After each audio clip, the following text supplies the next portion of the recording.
नमस्कार, मी अनिल दुबदाळे. दिवे Belgaum Chandgad live news म्हणजेच DBC लाईव्ह न्यूजमध्ये आपणा सर्वांचे स्वागत करत आहे. चला पाहूया आजच्या काही महत्त्वाच्या बातम्या. महागाईचा भडका रोखण्यासाठी इंधन दरवाढ थांबवा, अन्यथा कागल काँग्रेसचा तीव्र आंदोलनाचा इशारा. पेट्रोल डिझेल दर पुरवठा यावर केंद्र शासनाकडून नियंत्रण नसल्यामुळे नागरिकांना नाहक त्रास, आर्थिक बोजा सहन करावा लागत आहे. याला केंद्र सरकारचं धोरण गलथनपणा कारणीभूत आहे.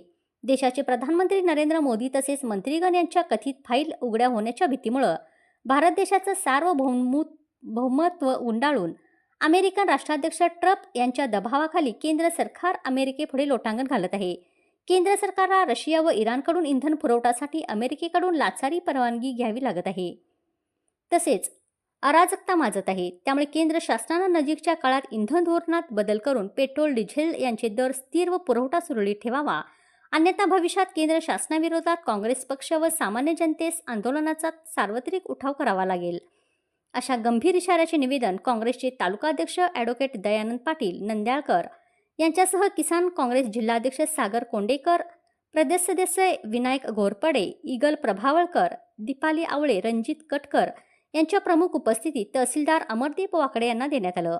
निवेदनाच्या प्रती खासदार शाहूजी छत्रपती, काँग्रेसचे विधान परिषद गटाचे आमदार सतेज उर्फ बंटी पाटील यांनाही दिले आहेत.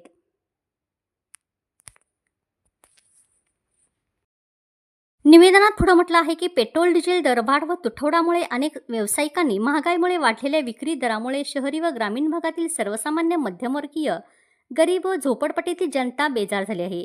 इंधन दरवाढीमुळे दूध, फळे, भाजीपाला, कडधान्य, जीवनावश्यक वस्तू यांचे दर महागले आहेत. तसेच इंधन दरवाढीचा फटका किराणा दुकानदार, छोटे मोठे व्यावसायिक यांना बसल्यामुळे महागाईत प्रचंड वाढ झाली आहे. विशेषतः महिला भगिनींना भिडलेल्या महागाईची प्रापंचिक झळ बसत आहे.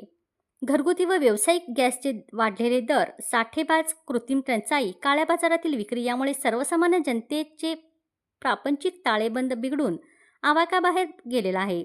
खरीप हंगामाच्या तोंडावर शेती मशागतीच्या कामासाठी ट्रॅक्टर, JCB, यांत्रिक उपकरणेसाठी लागणाऱ्या डिझेलच्या दरामुळे व तुटवड्यामुळे मशागतीस वाढलेल्या आवाक्याबाहेर खर्चाचा आर्थिक भुर्दंड बळीराजाला सोसावा लागत आहे.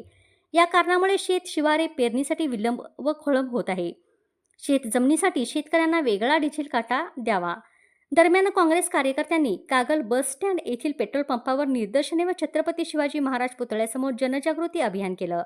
यावेळी राहुल घराळ, राजेंद्र शिंदे, अमर चौले, रणजित पाटील, दीपक शेणवी, गणेश पाटील, बाबूराव पाटील, राजेंद्र बागल, वैभव सनगर यांच्यासह काँग्रेस पक्षाचे कार्यकर्ते यावेळी मोठ्या संख्येने उपस्थित होते. मागण्या मान्य होत नसल्याने प्रवीण गणाचारी यांचं आमरण उपोषण चौथ्या दिवशीही सुरूच. गॅस वितरणातील गैरव्यवस्था आणि संविधान भवनाच्या जागेच्या मागणीसाठी ठाम भूमिका. घरगुती गॅस सिलेंडर, ग्रामीण भागात वेळेवर गॅस सिलेंडर उपलब्ध होत नसल्याच्या समस्येविरोधात तसेच किनी तालुका चंदगड येथील गायरान जागेवर संविधान भवनासाठी जागा मंजूर करण्याच्या मागणीसाठी सामाजिक कार्यकर्ते प्रवीण गणाचारी यांनी सुरू केलेलं आमरण उपोषण चौथ्या दिवशीही सुरूच आहे. प्रशासनाकडून अद्याप कोणतीही ठोस कारवाई न झाल्याने आंदोलन अधिक तीव्र करण्याचा इशारा त्यांनी यावेळी दिला. जिल्हाधिकारी कार्यालयासमोर सुरू असलेल्या या उपोषणाच्या वेळी प्रवीण गणाचारी यांनी शासनाच्या धोरणाविरोधात तीव्र नाराजी व्यक्त केली. ग्रामीण भागातील नागरिकांना वेळेवर गॅस सिलेंडर मिळत नसल्यानं अनेक कुटुंबावर आर्थिक व मानसिक ताण निर्माण होत असल्याचे त्यांनी सांगितलं.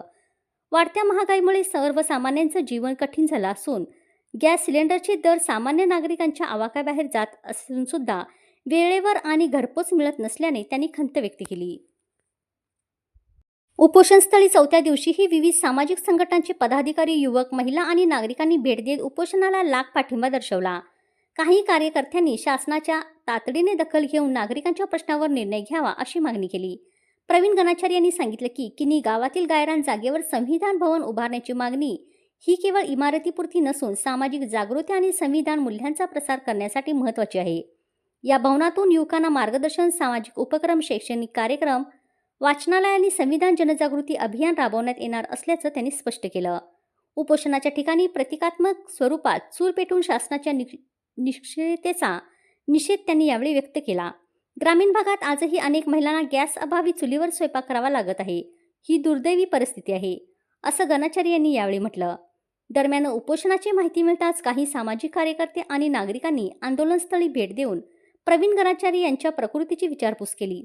मात्र मागण्या मान्य होत नाहीत तोपर्यंत उपोषण मागे घेणार नसल्याची ठाम भूमिका त्यांनी यावेळी स्पष्ट केली. गॅस वितरणातील गैरव्यवस्था थांबवून संबंधितांवर कारवाई करावी, गॅस दर कमी करावेत आणि संविधान भवनासाठी जागा मंजूर करावी. जोपर्यंत या मागण्या मान्य होत नाहीत तोपर्यंत आमरण उपोषण सुरूच राहील, असा इशाराही प्रवीण गणाचारी यांनी यावेळी प्रशासनाला दिला. कागल पंचायत समिती जिल्ह्यात अग्रक्रमांकावर आणण्यासाठी युतीचे तिन्ही नेते ठामपणे पाठीशी, राजे समजितसिंह घाटगे यांचं प्रतिपादन. शासनाच्या योजना तळागाळापर्यंत प्रभावीपणे पोहोचवून लोकाभिमुख कारभाराच्या जोरावर कागल पंचायत समितीला जिल्ह्यात अग्रक्रमांकावर आणण्यासाठी नियोजनबद्ध पद्धतीनं काम करा. त्यासाठी युतीचे आम्ही तिन्ही नेते ठामपणे तुमच्या पाठीशी राहू, अशी ग्वाही शाहू उद्योग समूहाचे अध्यक्ष राजे समजितसिंह घाटगे यांनी दिली. कागल पंचायत समितीत आयोजित कार्यक्रमात ते बोलत होते. यावेळी त्यांच्या हस्ते दिव्यांगांना सायकलीचं वाटप करण्यात आलं. तसेच पंचायत समितीच्या विविध विभागातर्फे लाभार्थ्यांना साहित्य व अनुदान योजनांचे धनादेश वितरण करण्यात आले. ग्रामपंचायतीकडील 100% कर वसुली करणाऱ्या गावांचा तसेच गुणवंत विद्यार्थ्यांचाही यावेळी सत्कार करण्यात आला. घाटगे पुढे म्हणाले, वैद्यकीय, आरोग्य आणि उच्च शिक्षण अशी महत्त्वाची खाती सांभाळणारे मंत्री आपल्या जिल्ह्यात आहेत. त्यांच्या माध्यमातून विकास कामांना गती देऊन कागल तालुक्यासह संपूर्ण विधानसभा मतदारसंघ राज्यात अग्रेसर ठेवूया. सभापती सुवर्णा पाटील म्हणाल्या, पंचायत समितीच्या पदाधिकाऱ्यांना व अधिकाऱ्यांना तिन्ही नेत्यांचे भक्कम पाठबळ आहे. त्यातून सर्व विभागांचं कामकाज अधिक गतिमान करू. शाळा व अंगणवाड्यांना भेटी देऊन गैरसोयी दूर करू. घरकुल योजनातील अडचणी सोडवून शासनाच्या योजना तळागाळापर्यंत पोहोचवू.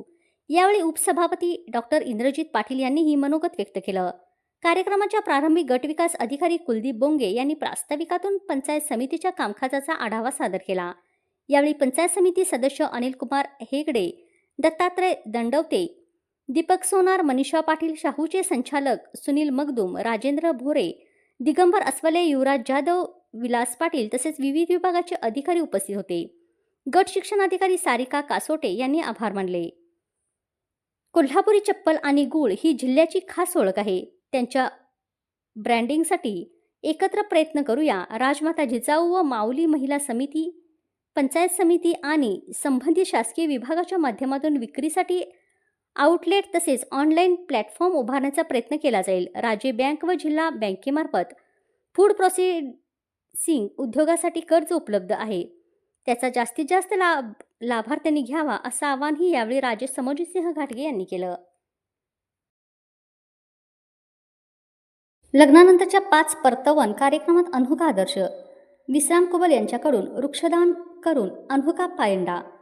लग्नसराईत सध्या डीजे, अवाढव्य खर्च आणि डामडोल यावर मोठा भर दिला जात असताना समाजोपयोगी आणि पर्यावरणपूरक पायंडा पाडणारी एक कौतुकास्पद घटना नुकतीच समोर आली. लग्नानंतरच्या 5 परतवणे या पारंपरिक घरगुती कार्यक्रमाचं औचित्य साधत विश्राम कुबल यांनी नवदाम्पत्यांच्या हस्ते वृक्षदान आणि वृक्षारोपण करण्याचा एक नवा आणि आदर्श पायंडा समाजात घालून दिला. त्यांच्या या अनोख्या उपक्रमाचं सर्व स्तरावरून भरभरून कौतुक होत आहे. परंपरेला जोड दिली पर्यावरणाची. आपल्या संस्कृतीतील लग्नानंतर मुलीच्या घरी 5 परतवन हा सण अत्यंत उत्साहात साजरा केला जातो. यात नातेवाईकांना मानपान आणि भेटवस्तू देण्याची पद्धत आहे. मात्र विश्राम कुबल यांनी या परंपरेला आधुनिक आणि पर्यावरणपूरक विचारांची जोड दिली. त्यांनी केवळ कौटुंबिक आनंद साजरा न करता या सोहळ्यात निसर्गाप्रती आपली कृतज्ञता व्यक्त केली. कार्यक्रमाच्या वेळी त्यांनी नवदाम्पत्याला आणि उपस्थितांना विविध फळझाडांची आणि औषधी वनस्पतींची रोपे वृक्षदान म्हणून दिली. तसेच नवविवाहित जोडप्यांच्या हस्ते घराच्या परिसरात अत्यंत उत्साहात वृक्षारोपण करण्यात आलं. आज पर्यावरणाचा समतोल बिघडत चालला आहे. अशा वेळी केवळ उपदेश करण्यापेक्षा आपण स्वतः कृती करणं गरजेचं आहे.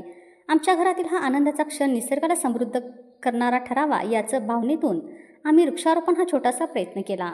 विश्राम कुबल यांनी हे प्रतिपादन केलं. समाजातील नवा पायंडा, नेहमीच्या रूढी परंपरांना फाटा देत कुबल यांनी राबवलेला हा उपक्रम येणाऱ्या पिढीसाठी मार्गदर्शक ठरला आहे. लग्न आणि इतर कौटुंबिक सोहळ्यामध्ये होणारा अनावश्यक खर्च टाळून जर प्रत्येकाने अशा प्रकारे किमान एक झाड लावलं तर वाढत्या जागतिक तापमानाला आळा घालण्यास मोठी मदत होईल, अशी प्रतिक्रिया उपस्थित वनश्री फाउंडेशन सिंधुदुर्गचे अध्यक्ष व पर्यावरण अभ्यासक संजय सावंत यांनी व्यक्त केली. विश्राम कुबल यांनी सुरू केलेला हा वृक्षदानाचा नवा पायंडा केवळ एका कुटुंबापुरता मर्यादित न राहता संपूर्ण समाजाने त्याचे अनुकरण करावं, अशी भावना या निमित्ताने व्यक्त केली. नवदाम्पत्याला आशीर्वाद देतानाच निसर्गालाही एक हिरवेगार गिफ्ट देणारा हा सोहळा खऱ्या अर्थानं समाजाला नवी दिशा देणारा ठरला आहे. यावेळी वधूवरांचं ग्रामस्थ व प्रतिष्ठित यावेळी मोठ्या संख्येने उपस्थित होते.